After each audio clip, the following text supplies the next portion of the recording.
Hello there everyone, I'm Grand Enemy and welcome back to New Eden and EVE Online. So, we haven't done much. We've created our character. We're currently sitting in our capsule. So, just went through a lot of the UI stuff. We'll get to all of these buttons later. Some of these things lead to places where we don't even want to go, because New Eden is not pilot friendly. Off screen, I just did a little bit of tweaking of our training queue. These are all the skills we have injected. Good. And I'm starting to train mining level 3, astrometrics 2, and a Mar frigate 3. We're going to be needing these to be trained. Notice how this takes place in real time. So while we're offline, those are going to train up. Oh, nope, abort that. So, this is how we get missions. We're going to start here with Aura. Covering the basics. Hello, Brandon Hardon. At the moment, all you have to fly is a capsule. That's true. Our first priority is get you into a starship. Your assignment: follow the tutorial steps, and I'll guide you to a hidden location in space. If you ever get lost, remember use the back and next buttons. Notice how I've already gotten rid of the tutorial. You saw me do that last episode. We're going to click this accept button, and this is going to accept the quest. Next, we're going to fly to a location in space, retrieve our ship, and use it to carry back an item from a local Armar cargo rig. Always pay attention to what you're supposed to be doing. So, first things first, note that we don't have to do anything here. Notice how we have things flashing at us. I'm probably going to turn blink off in there, but I just undocked using that one button, and here we are. There's the station, there's our capsule. Now there are a couple of ways to get where we're going. Notice all of the things that just showed up. This is our scanning array. We'll get to it. So there's a couple of ways to get to what we need to go. We can go here, right clicking here, and go covering the basics and go encounter dead space. Or we can go here and come down here to the encounter dead space. This is where we'll be returning to, and we can click warp to location. And there are 2 ways to travel in EVE. That is or 3 ways to travel: warp, Stargate, and a sinusoidal jump bridge.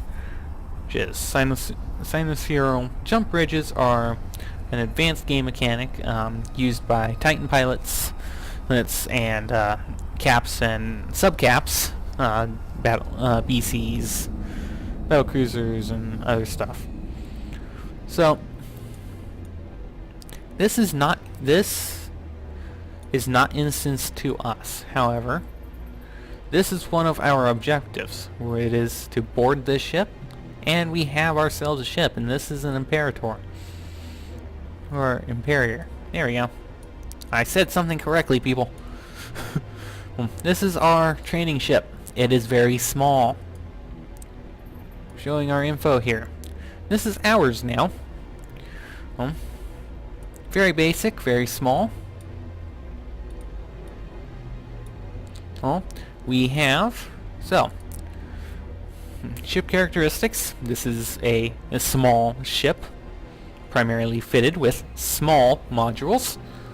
It is designed for combat, hulls with good damage and defenses, recommended for heavy frontline brawling. Yeah, right.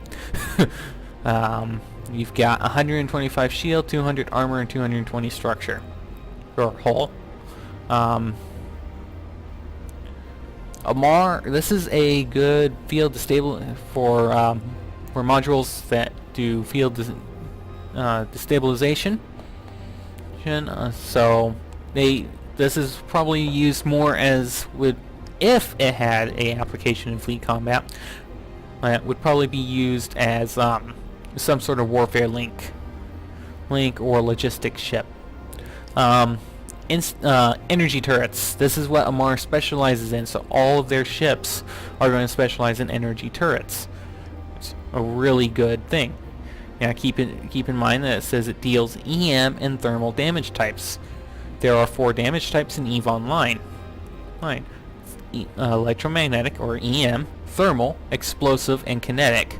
Energy turrets deal EM and thermal damage types. So, if you are, like, kitting out a, let's say, a mining ship to withstand Amarian pirates, or rats, and they use laser-based weaponry, you'll want hardeners that increase your stats against EM and thermal damages. Again, I'll get into that more when we start fitting our first ship. And then we also have a good, this would be really good with an armor tank. A tank being, that's just what we defend against. So some ships have a shield tank, so that's where most of our EHP, or effective hit points, comes at the shield. Well, our case, it comes at the hull, or on the armor. These are the 2 most basic types of tanks. Sometimes, very rarely, will you see a hull tank. They do exist. And we also do weapon disruptions, so newts, so energy naves and stuff like that. Well, this is the description of the ship, or rather, but we also have these other traits here. This is just characteristics of it. This ship has a 20% reduction in small energy turret activation cost. Remember, some things you may have heard about EVE is that it is a game full of spreadsheets, and that is true. But you don't need to have Excel up on another screen. I certainly don't.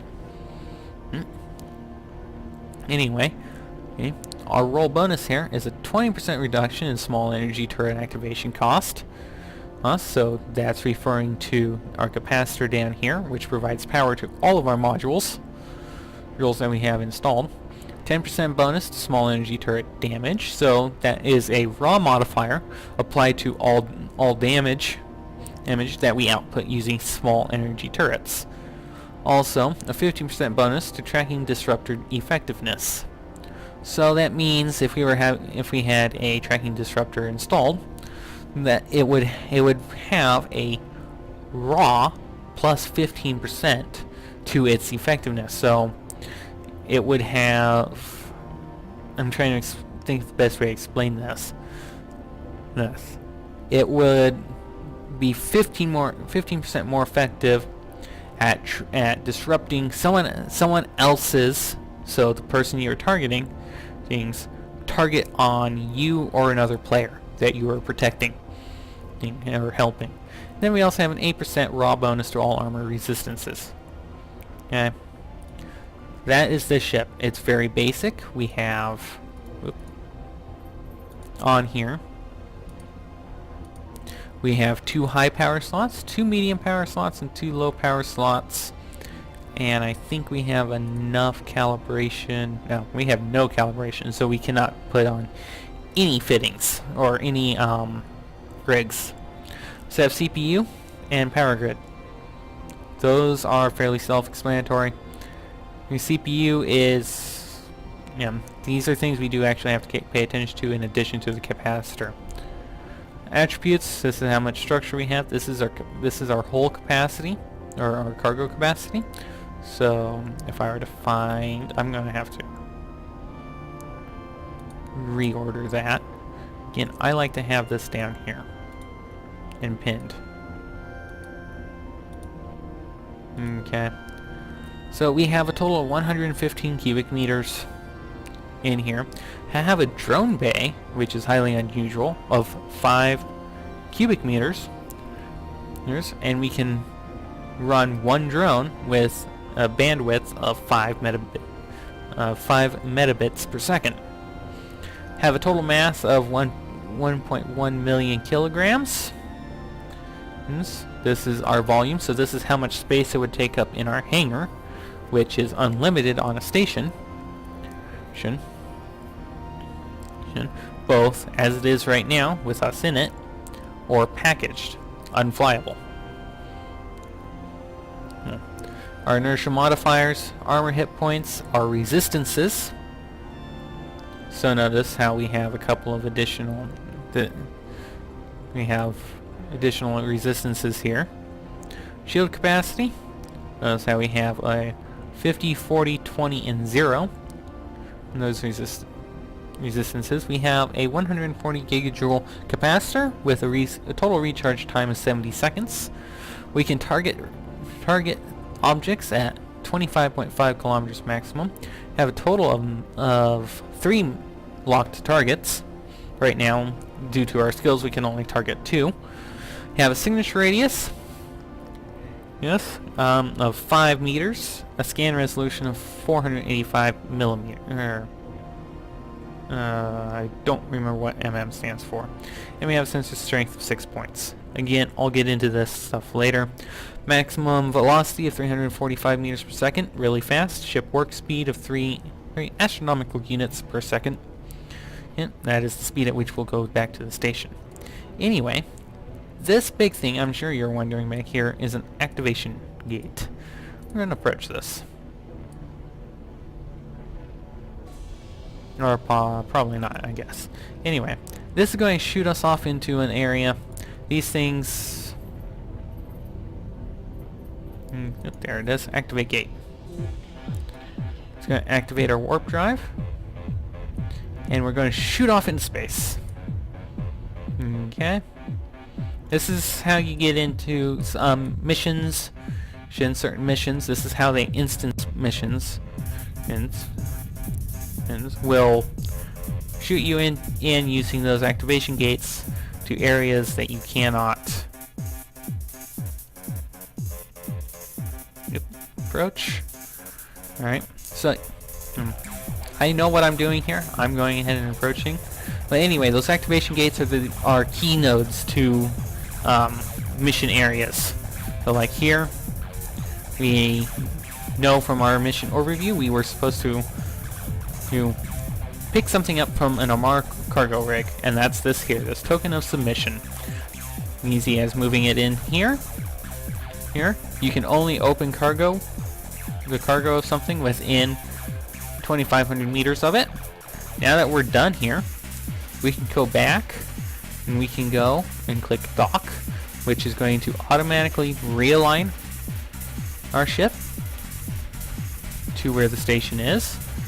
Warp us to within 1,000 meters. It's going to warp us in at 0, so 0 meters. Give or take about 500 meters or so. And it's going to auto dock us. Yes. And this is essential for us completing the mission. Can I like turn off blink or something? No? Damn. Anyway, this is where we came out of. Yeah. Notice how far I'm zoomed out. All of this stuff out here, these are Concorde ships and sentry guns. Also, mobile depots with adverts on them. Alrighty, so we now have this in our inventory. We can go to Aura here. And we're going to get 1 repair systems. Awesome. This is a skill book. We're going to complete this mission. And I'm immediately going to click request mission. So, combat basics. You're doing well so far, Brandon Hardon. Your next test will involve some basic combat training. When you're ready, you will be provided with some modules to fit to your starship. Make sure to keep following the tutorial. I will explain how to fit the modules. Once you are fitted, you will fly out to a location in space to begin your combat training. Once again, you will be provided with tutorials to guide you along the way. Alright, we're going to accept this mission.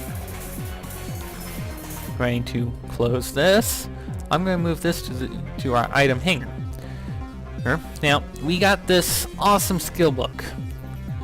Look, now, if we were to go here and show info, well, operation of hull or of armor / hull repair modules, 5% reduction in repair systems duration per skill level. So what that's referring to is what we call cycles. For every module, or all active modules, there are some passive modules, have a cycle time. So from the time you click it, it will cycle through and then produce a rep for the or repair for these modules. Okay. This stuff we don't really need to pay attention to unless you're doing a lot of stuff with cybernetics and implants, which we'll get into. But primary of intelligence, secondary of memory. Okay, this says it requires, for us to use this skill, requires a skill level of Mechanics 1. So, and it shows us very nicely here that we have Mechanics 1. But that's here in right here. It's actually something I'm going to add to my training queue because I need to. Okay, I'm going to keep this open though. I'm just going to reorder some of this stuff here. Alright, and this is required for. This skill will give us access to, at level 1, all of these modules to fit on our ship. At level 2, it will give us access to this, and give us access to remote armor repair systems. That's the skill we to use for remote reps. Hence, another repair module, more repair modules, and finally, capital repair systems as a skill. This is actually a really good skill to have, particularly if you want to go with like a guardian. So how do we train it? We're going to go down here, we're going to press inject skill. It's going to bring it up here, and voila, it's right there. I'm going to go ahead and add. Notice how it adds to the back. I'm going to move it there, and I'm going to go ahead and click apply. And then I'm going to add it again, and I'm going to move it here. And then I'm going to hit apply again. I like to have repair systems at that level 3 normally, and then I will go up as I need to. So, now our mission says combat basics. Well, guess what? We have a Gatling laser and a multi-frequency crystal. Alright, so that means we can fit this stuff to our ship. So, here's our ship fitting. This gives us all of our resistances, our offense, our targeting, our navigation information. Good. Larger values here, so we actually have a very small scan resolution. That means other players can't target us very easily. Okay. Or sorry, the signature radius. This allows us to target other people quickly. There we go. Get these two confused all the time. Anyway, the signature radius means that this small signature radius means it's going to take more time for enemies to target us. That includes players and NPCs. It's also going to give us an increased chance at evading enemy fire or probe detection. And our sensor strength here indicates how well we can be jammed by ECM and EECMs.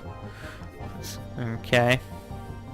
Very, very big things when it comes to missiles and other things, particularly in fleet battles.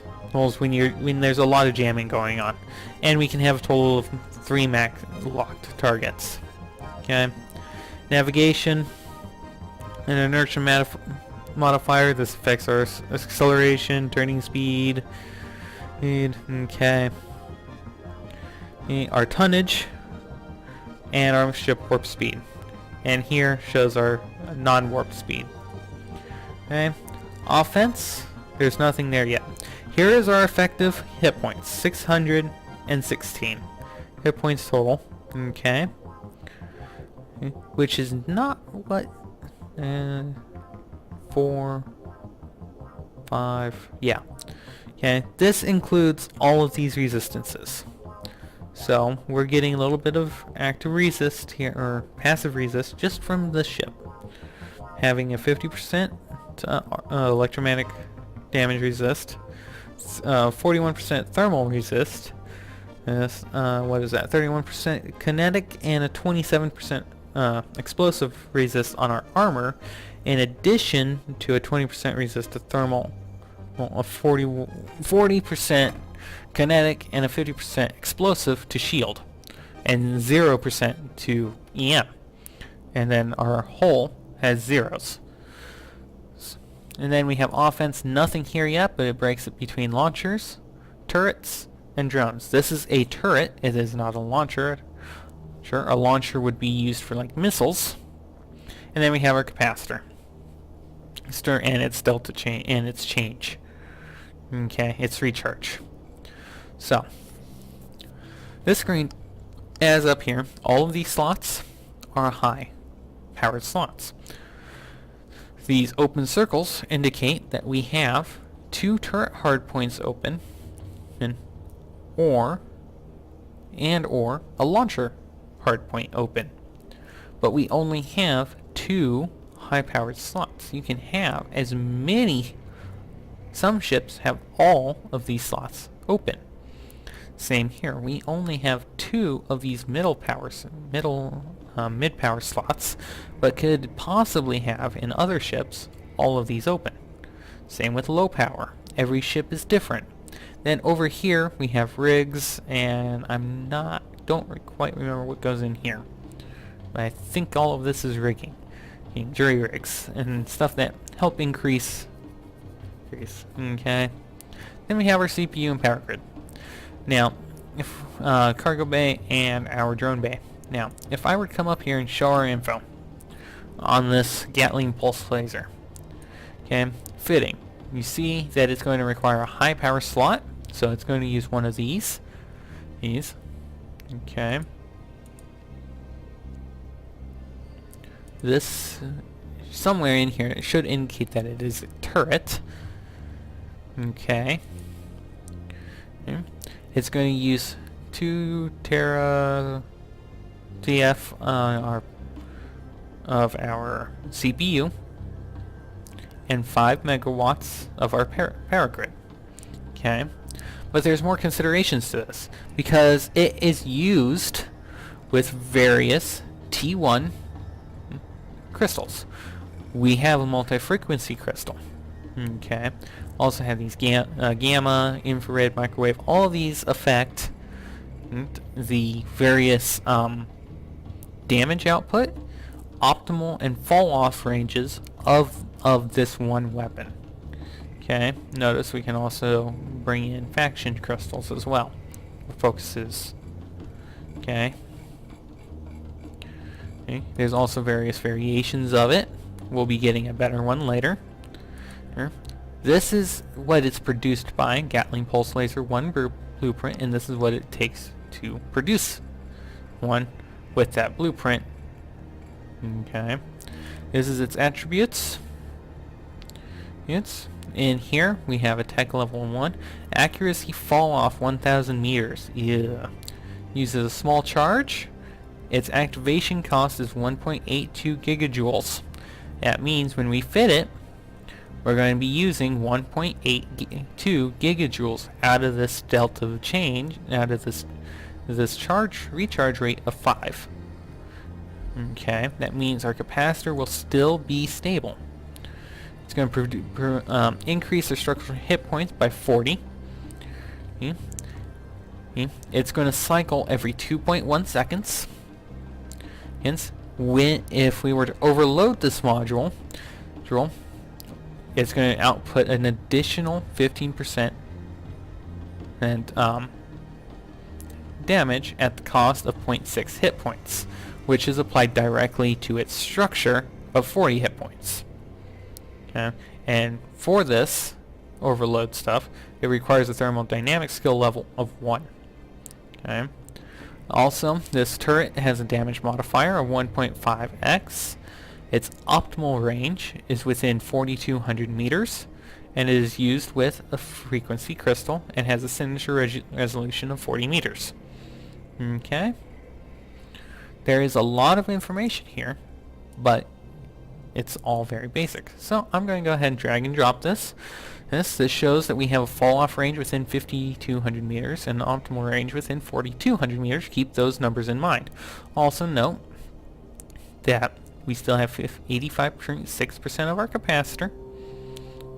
We still have 134 4 units for our CPU and 24.9 of our power grid. Good, and we can handle and keep our capacitor stable, well, with another 4.3 gigajoules. Now there's one other thing we need to repair systems complete, which means I can talk about this and fit it. Anyway, now it says we have to use this. Also notice when we fit it, we use the turret hardpoint. Okay. So this randomly cycles the laser through the entire light spectrum, yada yada yada. Greatly increased damage comes at the cost of significant reduction in range. This means that we're going to have a 50% reduced optimal range. So that means we're going to have to be within 2100 meters for optimal firing. That sucks. Just saying. Okay? It's used with energy weapons, and it's going to provide 7 hit points of EM and 5 hit points of thermal. Well, multiplied by 1.5 here. And it's going to do a base shield damage of 11 and a base armor damage of 6.1. Okay. And it is used with all of these guns. Okay. And it will take these units to produce for this blueprint. And these are its variations. Long story short, the multi-frequency is probably not the best one to use. But as you can see, we just cut our everything in half, and that 1.5 modifier is applied. Now it's going to produce an 11.3 DPS damage per second. And base is going to base damage plus or minus its the target's percentage of its resists. This will cause 13 hit points of electromagnetic damage and 9 hit points of thermal damage. Okay. Now that we're done here, we can close out of here. Yeah, we can show this. So, this is a civilian armor repairer. Again, this will repair 6 hit points of armor and only armor. At the cost of 3 gigajoules per cycle. And it will cycle every 3 seconds, it looks like. This is a crappy ass thing, but it's only using 3 gigajoules and uses a low power slot. Alright, well, here we go. Our capacitor's still stable. We shouldn't have any problems with this mission. But let's go ahead and undock now. We are ready to undertake this mission. So now we will notice that our HUD's changed a little bit. Here is our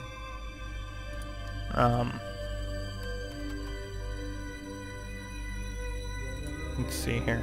Alright, that's F1. If we had multiple we could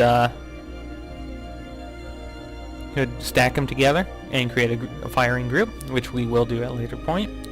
We also have down here this. Alrighty. Now for combat basics. First things first. Warp to our encounter.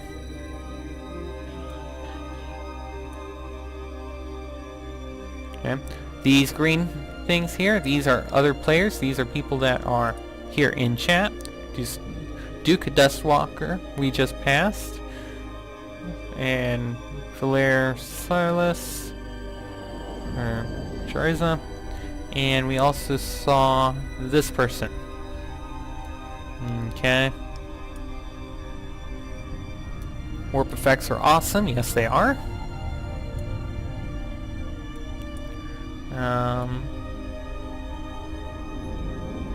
I'll get into what all these things are later. Notice here we are in an activation gate. Okay, simple. Once we drop out of warp, and my eyes... you can see it. Alright, this here, this little thing right here, didn't exist a few months ago. This is Caroline's Star. It's not much to look at up close, but I'm not venturing back there to give you a close-up look at it. So here, it's going to activate our gate. I'm going to get my other hand ready.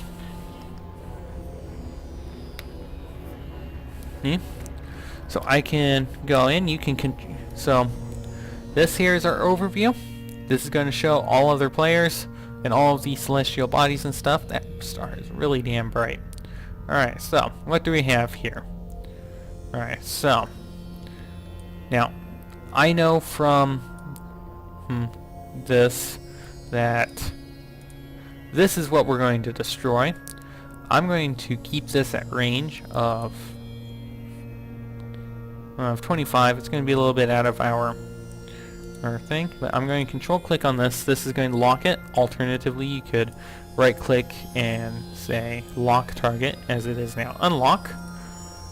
Okay, I'm then going to go here and I'm going to press F1, or you can click on this. The target is locked and we are now firing our laser here, and we're doing some, yeah, see, we missed. Okay, now that's that, and we're going to approach that. We are going to get damaged a little bit here. No big deal. I'll just activate this.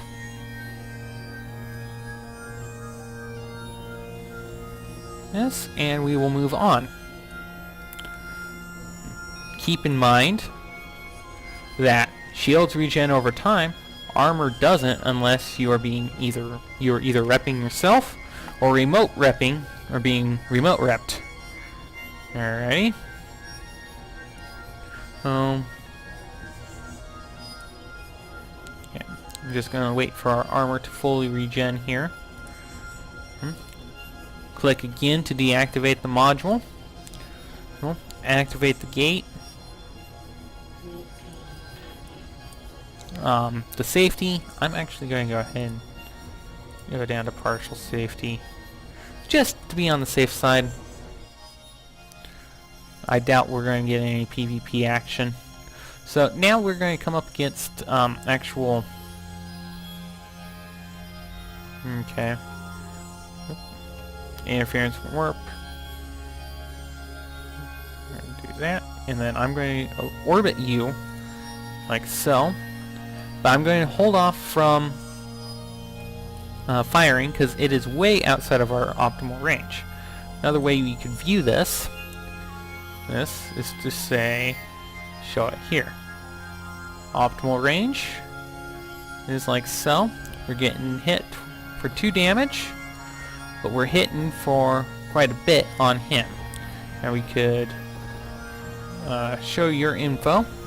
Swanted with a bounty of 1,000 ISK. Nah. Okay. And that's a wreck. Now if there's stuff inside the wreck, notice how I'm keeping up with this stuff. Again, orbit there. And I'm actually going to go ahead and fire. I'm going to miss quite a bit until we get in closer.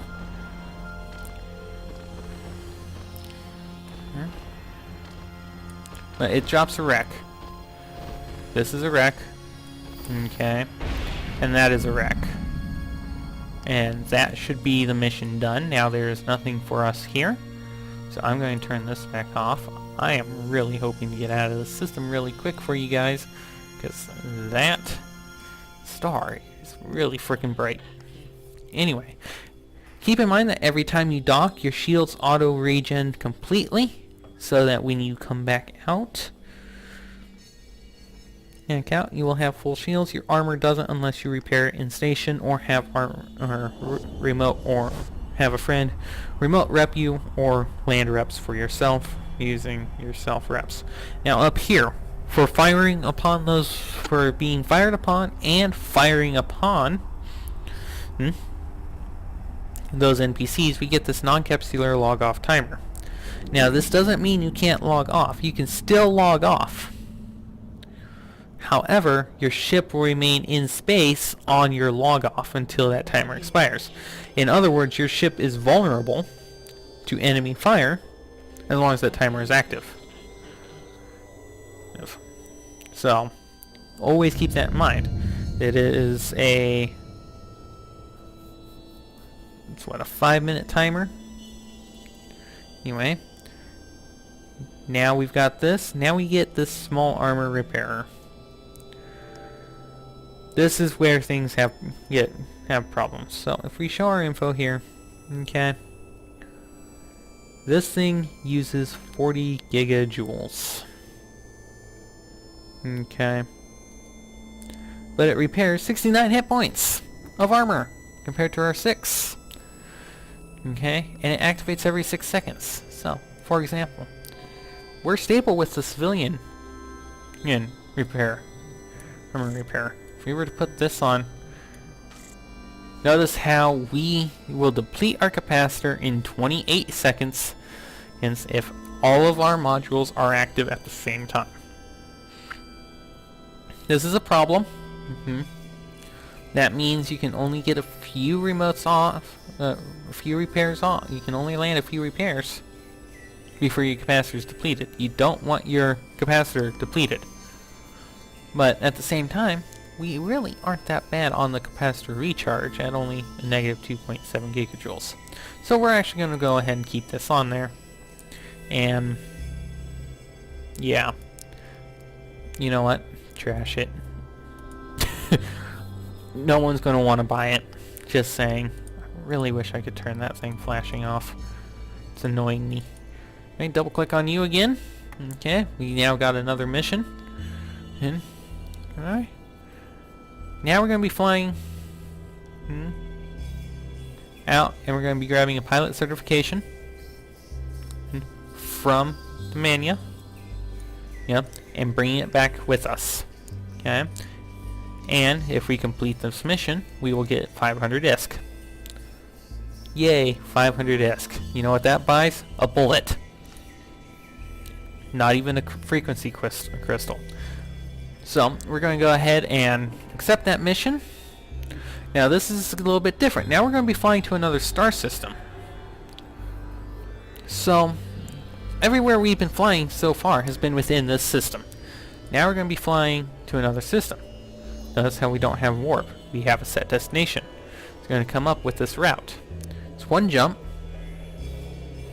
You're going to love single jump jumps. And we're going to go here. So now you've noticed over here we now have a yellow signal here on the overview. This is where we're going to jump to. You can use autopilot. I prefer not to. So I can do two of things. You can go about this 2 ways. You can go here and go warp to within 0 or warp to within a certain amount, and then click jump. I'm actually going to go ahead and align to just while we're doing this. I'm explaining this.